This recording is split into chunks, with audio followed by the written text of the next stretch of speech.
Welcome back. It's Off Grid with Doug and Stacy. I'm Doug. And I'm Stacy, and what is going on? Yeah, what is going on? I'm beat down. She's working me too hard. Did you see that video?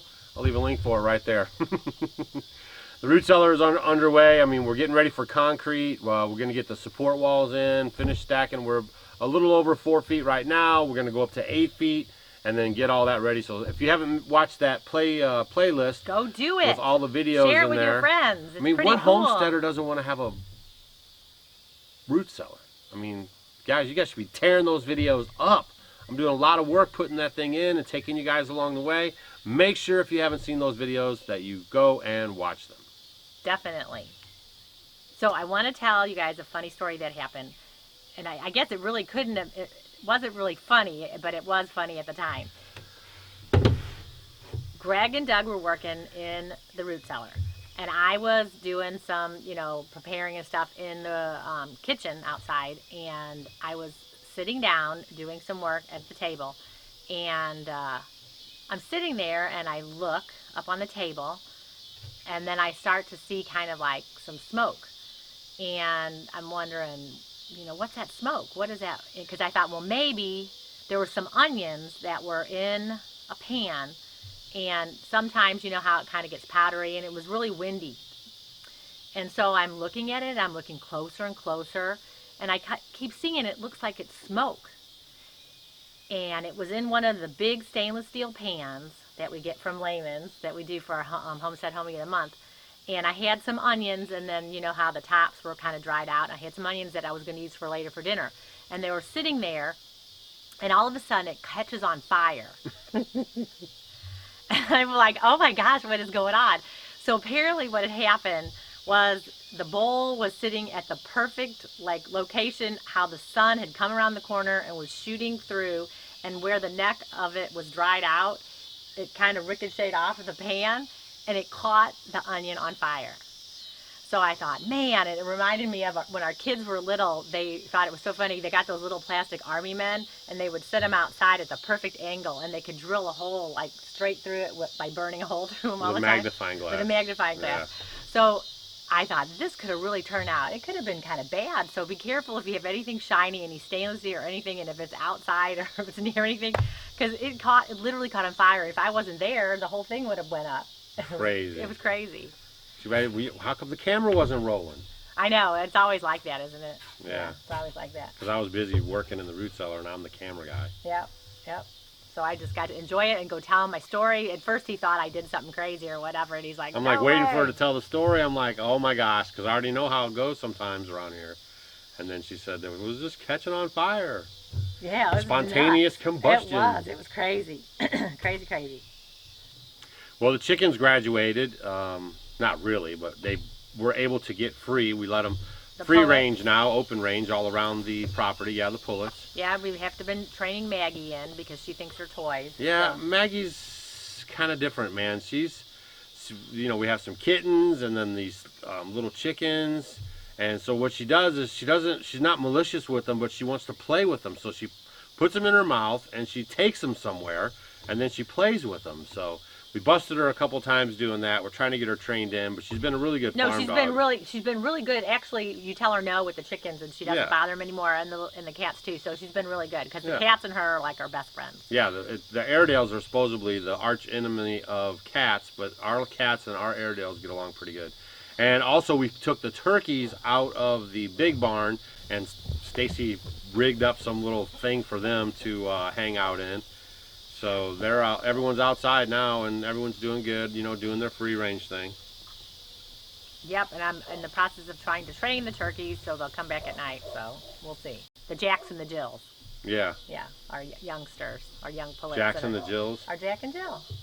Hardly. Or no, Jake and Jenny. What am I thinking? Oh my gosh! If you missed that video, it's right there. We went to a school and actually taught the kids what a young turkey is called, male and female, and they're Jake and Jenny. Why did I say Jack and Jill? I'm thinking of it when I was in kindergarten. And then we also spent some time with them talking about the chickens. Yeah, so check that video out. It was really fun. Yeah, it was really good. We really enjoyed hanging out with them. And if you missed it, you maybe want to give it a look. It's pretty neat. It was fun. It was fun. We had a good time. And it's been crazy. The garden is popping. And I have to tell you, my absolute favorite favorite thing that I grew this year are my red noodle beans. I love them to death, and there's lots of different ones you can get. And the red ones, a lot of times, you know, when you cook the beans that are like that purple color, they lose the color. These don't lose the color, and they taste amazing. Yeah, she really likes them. And if you guys remember earlier when we were planting everything, she planted those up against the fence, and she was like, well, I hope they make it, and I'm really excited to see how they turn out. And they're very prolific. Yeah. They start off and you're thinking, oh, I Even don't in know. the heat, we've had some really hot days, over 100 for quite a while, Yeah. dry, Yeah. and they've done really well. Yeah, they have nice little flower, and then they come out 2 at a time, and they are so good. I mean, they are long, and Yeah. they're fun. It's like a big noodle, and so much fun. Kids would love them. Anyone would love them. They're great. Because I'm not a huge fan of green beans. Yeah, but these are just so much fun, and you can put them on, because we eat a lot of rice here, so it's amazing with rice dishes. And then I like to use the Thai basil mixed in there with a little garlic and onions, and it's so good. So if you're not trying the red noodle beans, Yeah, we got those They from are, rareseeds.com, yeah. Baker Creek Seed Company. And they have been really fun. I've enjoyed eating them too. They have a good taste to them. The texture is good. And a lot of things in our garden are going gangbusters. yeah, and I've been fermenting like crazy. Yeah, we have fermenting jars all over the place. Don't forget, if you guys are new to fermenting or you want to try it, we have a coupon down below in our Show More tab. And it basically saves you guys money if you pick up the Mason Tops fermenting kit. And you can even get the accessories. If you already have the kit, you can add to it, and you still get our discount. And when we go to Santa Rosa at the Heirloom Expo coming up in September, we're actually doing a fermenting roundtable, Stacy and myself, where we'll be answering questions and helping people understand more about fermenting, because that's our primary source of preserving food. So that's one of the things that will really be filling up the root cellar. So if you're going to make it to the Santa Rosa thing, the Heirloom Expo in California in September, then that might be a class, a roundtable that you might want to check out. Yeah, for sure. And it's so much fun because you have so much different produce to kind of mix and match and try different, you know, variations that you want to use with your ferment. So it's been interesting. And I did like some purslane, and you know, you can do your jalapenos, and you can do your beets, and I mean, it's just been crazy. So I'm just trying to fill up as many jars as I can. That's why I really like to do those Mason Tops, because you More get jars, four, more jars. Yeah, you get 4 in a pack, so it's good because all I use is Mason jars. We need And then more I have a jars. good- yeah, I need. That's all I hear around here. We need more jars. Yeah, so, but it's been good. I love it, and they look so pretty. And she canned some salsa and stuff. She's been busy doing that with the tomatoes. Yeah, have you guys? I was ready. I was doing the tomatoes. I was canning some salsa, and then I went to put it in the water, and the bottom exploded. Happens all all the in the time. water. Yeah. I was like, oh. So then, especially for us, water's precious right now. So then Yes, we I had was to get rid like, of no, all that that's water. my water. Yeah, it was kind of a bummer. Yeah. So, but yeah, and then other than I've been using the sun oven a lot. It's been so like sunny here. She actually hard-boiled some duck eggs. Yeah, they were so good. We had a lot of extra duck eggs, and normally I hard boil regular, you know, our chicken eggs, and they are so much easier to peel. I never really realized it before. I might put 1 or 2 in there, but the duck eggs are very easy to peel. You know, hard boil them in the sun And they oven. taste good too. Oh, they're great, because I like the yolk anyway, and there's a lot of yolk in the duck egg. So. Yeah, and actually, I think, and I don't know if it was just me at the time, but it just seemed like the yolk was more like uniform, even in the hard-boiled. You know what I mean? It was. They were really good. Yeah. Yeah. So if you've never tried hard-boiling a duck egg, you might want to give that a try. Yes, it was very, very good. I give it a big thumbs up. Big thumbs up. Yep, it was great. So it's been a busy day around the homestead. You know, sun's going down. We just wanted to drop off some videos, kind of catching you guys what's up. Do you hear the cicadas? Yeah, the cicadas are out. I need to get some supers on the bees, so stay tuned for some more bee videos.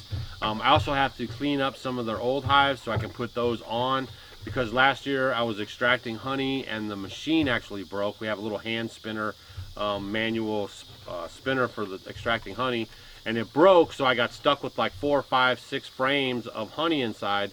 So I overwintered them, and then I fed them back to the bees, but I don't want to feed them any more of that. So I'll probably end up just uncapping that comb, that honeycomb, and then just getting it drained in there. And usually what happens is if they overwinter, they freeze, they thaw, they crystallize. They're just not as good and stuff. So we'll see what we have when we get it all cleaned up. And then I need to start putting those supers on the beehives. Yeah, because I love that honey. We go through tons of it here. Yeah, we use it. It's our main sweetener, really. And oh, actually, our blackberries have been going really good. Every day I come in with a big, huge bowl of it, and then I've been getting some extras. So I have been really making my shrub because my favorite shrub, I have two favorite shrubs. And if you don't know what a shrub is, check the video out right there. But is the blackberry shrub is so good. And the other one is lemon balm. Yeah. If you have a lot of lemon balm, it makes a really good shrub. But the blackberry is so good, so I've been making a bunch of the shrub, and I love it. And the funny thing is where we're getting a lot of blackberries is actually where I dug up the blackberries and transplanted them to the other side where there was no blackberries, and I put my fence for the garden there and everything else, and all of a sudden they started shooting up. Perfectly right by where the fence is, so it's like it looks great. And those are already mature ones, so those are good. So the next year where he retransplanted them, they should be much better. Yeah, we want to have a ton of berries out there. I love blackberries, blackberries, blueberries, strawberries.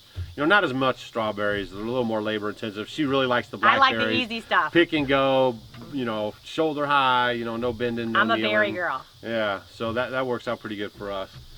Not much else we could talk about. It's just laser focused on the root cellar. Storing food. I'm like a squirrel. We have our red onions. Everything is out in the outdoor kitchen. It's a big hot mess out there. I got red onions, yellow onions, white onions. I just made a few white onions, but they're not all even picked. I got a bunch of them we still have in there. stuff out there to harvest. Because I go through a lot of onions, so I And planted besides that, Clyde's garden planner, if you haven't seen that video, where is it?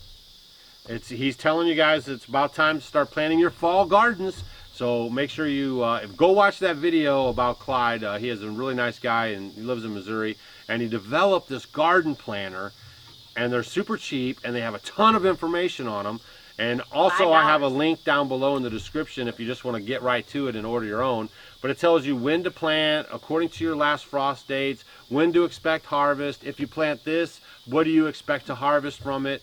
So it's actually a really good resource. It keeps you organized. Yeah, we used it quite a bit when we first got here. Then we kind of got away from it, and then we've been back at it. So look for that in upcoming videos. We're going to be whipping it out and telling you what old Clyde says we should be getting ready to plant for our fall gardens. Yep. Yep. Yep. You guys will actually see him in August at the Homesteading Life Conference in Hannibal, Missouri. He's going to be there with probably his lovely wife will come, maybe, maybe not. They're a really nice couple. And a bunch of other people. That's August 12th and 13th. A lot of good speakers, hands-on classes, some vendors. First year for us, and then every year it should get a little bit better. But we hope to see you guys out there. Then we'll be at the Heirloom Expo in Santa Rosa, California. That is coming up pretty soon too in September. Yeah, and then in 13th. Yeah, and then October we have the Homesteaders of America Conference. So check that out. You can go to all the .coms. And hopefully we'll see you there. Those are our last spots though that you'll be able to catch us this year.